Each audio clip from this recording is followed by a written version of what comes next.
শেখ হাসিনা সরকারের শাসনামলে অসাধু ব্যবসায়ী ও প্রভাবশালী ব্যক্তিরা নামে বেনামে কত টাকা ঋণ আত্মসাৎ করেছেন তার হিসেব করছে অন্তর্বর্তী সরকার। শুরু হয়েছে অর্থ আত্মসাৎকারীদের স্থানীয় সম্পদ অধিগ্রহণ এবং বিদেশে পাচার করা অর্থ ফেরত আনার কাজও। এদিকে দেশের অর্থনীতির অবস্থা সম্পর্কে শ্বেতপত্র প্রণয়নের জন্য 12 সদস্যের কমিটি গঠন করা হয়েছে।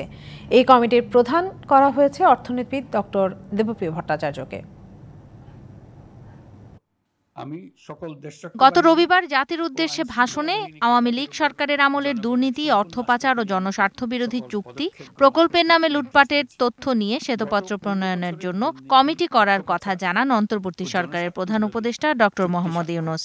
প্রকল্পের নামে লুটপাট ইত্যাদি তথ্য নিয়ে একটি শ্বেতপত্র প্রণয়নের জন্য আমি ইতিমধ্যে একটি কমিটি গঠন করেছি। তার ধারাবাহিকতায় সেন্টার ফর পলিসি ডায়ালগের সম্মাননীয় ফেলো ডক্টর দেবপ্রিয় ভট্টাচার্যকে প্রধান করে কমিটি গঠন করা হয়েছে। সদস্য করা হয়েছে আরও 11 জনকে। বুধবার এই সংক্রান্ত প্রজ্ঞাপন জারি করা হয়। এদিকে শেখ হাসিনা সরকারের শাসনামলে অসাধু ব্যবসায়ী ও প্রভাবশালীরা নামে বেনামে কত টাকার ঋণ আত্মসাৎ করেছে তার হিসাব হচ্ছে। প্রধান উপদেষ্টার কার্যালয়ের বিজ্ঞপ্তিতে জানানো হয়, ব্যাংকিং কমিশন গঠন করে ব্যাংকগুলোকে পুনর্গঠনের জন্য 6 মাসের মধ্যে বাস্তবায়নযোগ্য রোডম্যাপ প্রণয়ন করা হবে।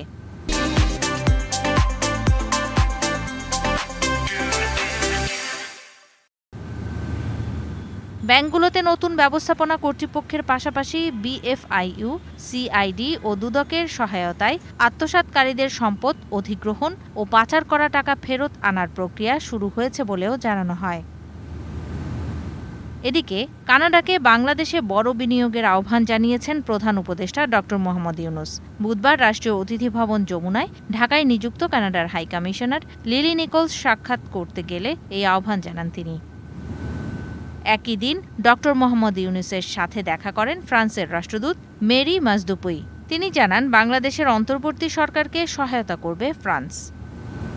আরেক বৈঠকে আসিয়ানের সদস্য হতে বাংলাদেশের পক্ষে মালয়েশিয়ার সমর্থন চেয়েছেন প্রধান উপদেষ্টা। মালয়েশিয়ার হাই কমিশনার হাজনা মোহাম্মদ হাশিমের সাথে সৌজন্য সাক্ষাতে এই সহায়তা চান তিনি। এরপর প্রধান উপদেষ্টার সাথে সৌজন্য সাক্ষাৎ করেন ইউএনডিপির আবাসিক প্রতিনিধি স্টেফান লিলার। এই সময় বিচার বিভাগ, পুলিশ, নির্বাচন কমিশন, কর প্রশাসন এবং ভূমি নিবন্ধনের মতো বিস্তৃত ক্ষেত্রে গুরুত্বপূর্ণ সংস্কার করতে জাতিসংঘের উন্নয়ন কর্মসূচির সমর্থন চান doctor Yunus. ঝুমি Rahman, DBC news, Dhaka.